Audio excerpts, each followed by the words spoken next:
heard from BMAC that he's calling it a career. What's your reaction to that, and what's it been like playing this final season of his with him? He's been one of the best teammates that I've ever had, just from the baseball experience to the clubhouse to just being around him every day. He's got a unique ability to pull the best out in everybody. So I'm extremely grateful, and I know all of us are, that he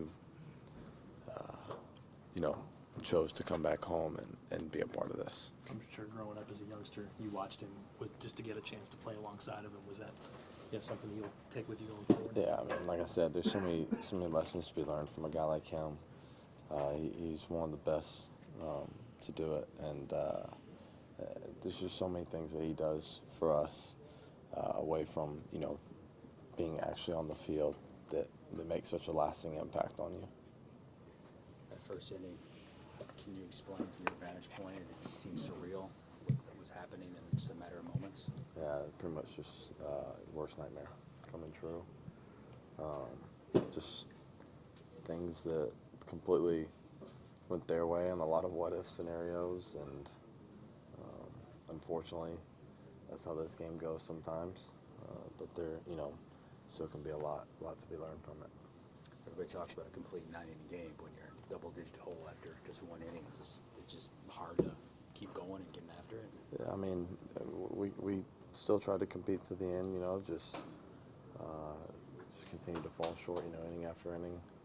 And when we had guys on, and when we had a chance to kind of start scratching and clawing back into it. But I mean, you got to give them some credit too for minimizing, that when we did have our chances. So it's a tough one to swallow. That's really all I got. Freddie was pretty emotional, saying, "This was my fault. This was my series. I'm to blame."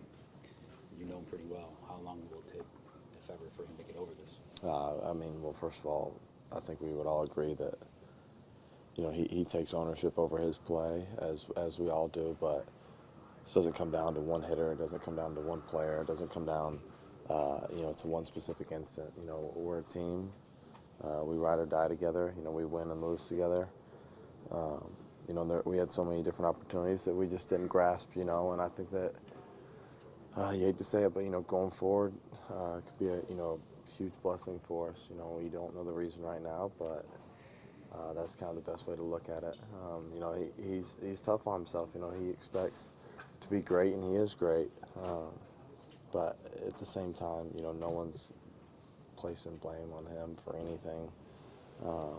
But it just shows you his accountability and his strive to be something bigger than himself, and for us to be as great as we can be. I think Atlanta sports fans just feel like we're cursed. You get that feeling? What would your message be? There's no such thing as a curse. The makeup of this clubhouse, we already heard about BMAC and guys on one-year deals, Josh and Dallas and things like that. Have you thought about just how different it's going to look and the changes that could be coming down the pipe in the next few months? No, all of that's out of my control. I love each and every guy in here. It sucked saying bye to him. So. What do you say to a guy like Fulte? He was almost in tears, saying he let everybody down. What can you say to him? You just embrace him and love him, man. That's all you can do.